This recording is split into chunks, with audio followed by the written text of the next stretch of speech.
गांव में सेठ रुपया दास अपनी पत्नी राधा बाई के साथ रहते थे। उनके पास धन दौलत की कोई कमी नहीं थी। कोठार सोने चांदी से भरे थे, लेकिन उनकी कंजूसी की बात ही निराली थी। पूरे गांव में उनकी कंजूसी के किस्से मशहूर थे। अरे ये क्या, मेरी चाय में ये मक्खी कहाँ से टपक पड़ी? ये तो बिल्कुल गलत बात है। सेठ ने चाय को ध्यान से देखा, फिर एक घूंट लिया और मुस्कुराते हुए बोले, हाँ, ये तो कमाल हो गया। चाय में जलेबी का स्वाद आ रहा है। लगता है ये मक्खी किसी हलवाई की दुकान से उड़कर मेरी चाय में आ गिरी। अरे ये तो बढ़िया हुआ। अब कुछ दिन जलेबी खाने की जरूरत ही नहीं पड़ेगी। 4 पैसे तो बचेंगे। देखा आपने, सेठ की कंजूसी मक्खी में भी मौका ढूंढ लेती थी। हे भगवान, आपकी इस कंजूसी का मैं क्या करूं? हर छोटी बड़ी चीज के लिए आप मुझे ताने मारते हैं। कुछ भी चाहिए तो बस बहाने बनाते हैं। सुनिए जी, आज मेरा मछली खाने का बहुत मन है। पिछले 1 साल से मैं आपसे कह रही हूँ कि बाजार से मछली ले आइए, लेकिन आप तो हर बार टाल देते हैं। आज तो मुझे मछली चाहिए। अरे राधा, मछली ही तो खानी है ना। रोज रोज मछली खाकर क्या करोगी? घर में इतना कुछ तो है, कुछ और बनाओ। दाल रोटी खा लो, कितना स्वादिष्ट होता है। बस नहीं, आज तो मछली ही खानी है। आप चाहे जो कहें, मैं अपनी जिद नहीं छोड़ूंगी। राधा बाई की जिद के आगे सेठ की एक न चली। आखिरकार सेठ रुपया दास को हार मानकर बाजार जाना पड़ा। भाई, ये मछली कितने की दे रहे हो? कोई अच्छी मछली दिखाओ, लेकिन सस्ती होनी चाहिए। सेठ जी, ये ताजी मछली है, सिर्फ 500 रुपए की। 500 रुपए? अरे भाई, ये तो लूट है। इतनी महंगी मछली तुम जहाँ से लाते हो वहाँ तो इतने की नहीं मिलती होगी। कोई सस्ती मछली दिखाओ या फिर कुछ डिस्काउंट दो। सेठ जी, ये बाजार का रेट है, इससे सस्ती नहीं मिलेगी। अरे, जब मुफ्त में मछली मिल सकती है तो मैं पैसे क्यों खर्च करूं? नदी से ही पकड़ लेता हूं। सेठ की कंजूसी ने फिर बाजी मार ली। सेठ रुपया दास नदी की तलाश में निकल पड़े। कुछ दूर चलने पर उन्हें एक नदी मिल गई। हाँ, ये तो बढ़िया नदी है। अब जल्दी से कुछ ताजी और मुफ्त की मछलियाँ पकड़ लेता हूँ। 4 पैसे तो बचेंगे।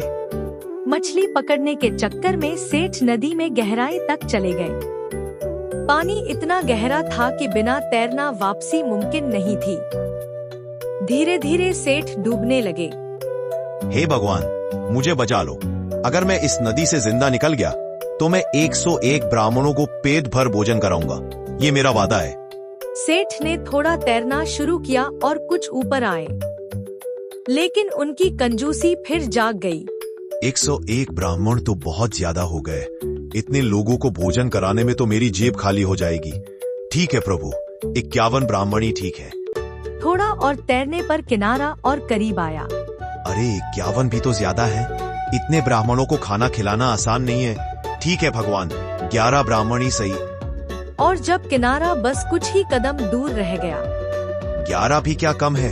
इतने ब्राह्मणों को खिलाने में भी तो खर्चा होगा। ठीक है प्रभु, 1 ब्राह्मण को तो मैं पक्का भोजन करा दूंगा। नदी से निकलकर सेठ ने सोचा, एक ब्राह्मण को भोजन कराना है, लेकिन ऐसा ब्राह्मण जो कम खाए। कई जगह ढूंढने के बाद उन्हें पंडित श्यामनाथ मिले। नमस्ते पंडित जी, मैं सूरजपुर से सेठ रुपया दास हूँ। मैं एक पुण्य कार्य करना चाहता हूँ। आपको मेरे घर भोजन के लिए बुलाना है। वैसे आप कितना खाना खाते हैं? क्योंकि पिछली बार एक पंडित आए थे, वो तो इतना खा गए कि मेरी रसोई खाली हो गई। अरे सेठ जी, आप चिंता न करें, मैं तो बहुत कम खाता हूँ। बस 2 रोटी, थोड़ी सी दाल और 1 सब्जी ही काफी है। वाह, ये तो बहुत अच्छा है। ठीक है पंडित जी, कल सुबह 9 बजे से पहले मेरे घर आ जाइए। मुझे दुकान के लिए निकलना होता है। कुछ समय का ध्यान रखिएगा। सेठ को लगा, बस यही वो ब्राह्मण है जो उनकी जेब पर बोझ नहीं डालेगा। अगली सुबह राधा बाई ने भोजन तैयार करवाया, लेकिन पंडित 9 बजे नहीं आए। 10 बजे बीत गए, फिर 12 बजे पंडित श्यामनाथ पहुँचे। नमस्ते पंडित जी, आइए, आपका इंतजार हो रहा था। भोजन तैयार है, चलिए बैठिए। पंडित बैठे, लेकिन अचानक फूट फूट कर रोने लगे। अरे पंडित जी, ये क्या हुआ? आप रो क्यों रहे हैं? क्या भोजन में कोई कमी रह गई या कोई और बात है? नहीं सेठानी जी, भोजन की कोई कमी नहीं। बस मुझे आपके सास ससुर की याद आ गई। कई साल पहले मैं उनके समय में आपके घर आया करता था। वो मुझे बड़े प्यार और आदर से बुलाकर भोजन कराते थे। उनकी वो आत्मीयता आज भी मेरे दिल को छू जाती है। अरे पंडित जी, आप ऐसी बातें ना करें। मेरे सास ससुर अब इस दुनिया में नहीं है, लेकिन मैं उनकी हर रीत को जिंदा रखूंगी। आप चिंता ना करें, भोजन कीजिए। राधा बाई ने 51 सोने के सिक्के और 2 पूरियों का शानदार भोजन पंडित को परोसा। खाना खाने के बाद पंडित फिर रोने लगे। पंडित जी, अब फिर क्या हो गया? खाने में कोई कमी रह गई क्या, या कोई और परेशानी है? नहीं नहीं सेठानी जी, खाना तो बहुत स्वादिष्ट था। बस मुझे फिर से आपकी सासू माँ की याद आ गई। वो भोजन के बाद मुझे 21,000 रुपए की दक्षिणा देती थी। साथ में आटा, चावल, दाल सब कुछ दे देती थी। वो पुराने दिन याद आ गए जब वो इतने प्यार से सब कुछ देती थी। राधा बाई भावुक हो गई और तुरंत तिजोरी से 21,000 रुपए, आटा, चावल, दाल की बोरी पंडित को दे दी। शाम को सेठ रुपया दास घर लौटे। सुनिए जी, आज पंडित जी आए थे। मैंने उन्हें अच्छे से भोजन कराया और दक्षिणा भी दी। दक्षिणा? अरे कितनी दक्षिणा दी तुमने, बताओ जल्दी। बस 51 सोने के सिक्के और 21,000 रुपए, साथ में आटा, चावल, दाल वगैरह भी दिया। क्या 26,000 रुपए? अरे भाग्यवान, ये तूने क्या कर दिया। इतने में तो मैं पूरे गांव के पंडितों को खाना खिला देता। मैं उस पंडित को छोड़ूंगा नहीं। सेठ ने लाठी उठाई और गुस्से में पंडित के घर की ओर चल पड़े। पंडित श्यामनाथ को पहले से पता था कि सेठ आएंगे। उन्होंने पंडिताइन के साथ मिलकर नाटक रचा। सेठ के पहुंचते ही पंडिताइन ने पंडित को कफन उड़ा दिया। अरे सेठ जी, ये आपने क्या कर दिया? हमारे पंडित जी सुबह आपके घर भोजन करने गए थे। लौटे तो उन्हें उल्टी दस्त होने लगे। अब वो हमें छोड़कर चले गए। अब हम उनके दाह संस्कार के लिए पैसे कहाँ से लाएं? हमारा तो सब कुछ खत्म हो गया।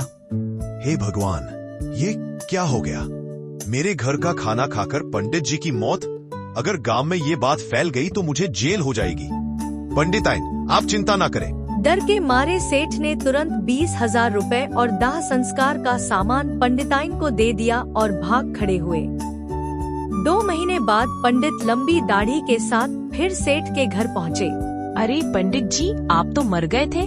ये कैसे मुमकिन है? आप सच में यही है या मैं कोई सपना देख रही हूँ? सेठानी जी, मैं स्वर्ग से आया हूँ। वहाँ कोई नाई नहीं है तो अपनी दाढ़ी बनवाने चला आया। वैसे स्वर्ग में मुझे आपकी बेटी कौशल्या मिली थी। उसने मुझे आपके पास भेजा है। आपका हालचाल पूछ रही थी। सच में? मेरी कौशल्या कैसी है? अरे सेठानी जी, कौशल्या तो बहुत कमजोर हो गई है। स्वर्ग में फल, मेवा, मिठाई कुछ भी तो नहीं मिलता। मेरी तो ये दाढ़ी देख लीजिए कितनी बढ़ गई है। वहाँ नाई तक नहीं है। राधा बाई ने कौशल्या के लिए ढेर सारे व्यंजन, फल और राशन की बोरी पंडित को दे दी। 2 महीने बाद पंडित फिर आए। पंडित जी, आप फिर आए? मेरी कौशल्या कैसी है? उसका हालचाल बताइए। सेठानी जी, कौशल्या अब एकदम तंदुरुस्त है। आपके भेजे सामान से वो बहुत खुश थी। और हाँ, एक बड़ी खुशखबरी है, आप नानी बन गई हैं। कौशल्या को एक प्यारा सा बेटा हुआ है। उसने अपने नाती के लिए कुछ कपड़े, शगुन का सामान और दावत के लिए राशन भेजने को कहा है। अरे, ये तो बहुत बड़ी खुशखबरी है। मेरे नाती को मेरा ढेर सारा प्यार देना। मैं अभी सारा सामान तैयार करती हूँ। राधा बाई ने तांगा भरकर राशन, कपड़े, सोने की चेन और ढेर सारा सामान पंडित को दे दिया।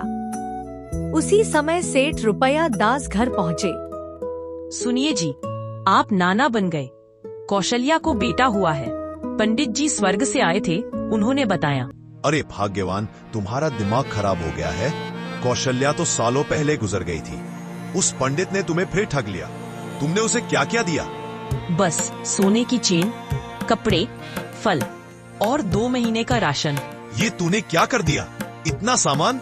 मैं उस पंडित को छोड़ूंगा नहीं। सेठ गुस्से में पंडित के घर पहुँचे। पंडित जी, मुझे माफ कर दीजिए। मैं समझ गया कि मेरी कंजूसी की वजह से मैं बार बार ठगा गया। मैं आज से कंजूसी छोड़ दूंगा। ठीक है सेठ जी, मैं आपको माफ करता हूँ, लेकिन एक शर्त है। आज से हर महीने आप मंदिर जाकर गरीबों और साधुओं को भोजन कराएंगे और 251 रुपए की दक्षिणा देंगे। मुझे मंजूर है पंडित जी, मैं हर महीने ऐसा करूंगा। पंडित मुस्कुराए और बोले। जाओ सेठ, अब चैन की जिंदगी जियो। तो दोस्तों, ये थी सेठ रुपया दास और चालाक पंडित श्यामनाथ की कहानी। कंजूसी ने सेठ को सबक सिखाया और पंडित ने उन्हें सही रास्ते पर ला दिया। आपको ये कहानी कैसी लगी? कमेंट में जरूर बताइए। वीडियो को लाइक करें और हमारे चैनल को सब्सक्राइब करना न भूलें। अगली मजेदार कहानी में मिलते हैं, तब तक के लिए नमस्ते।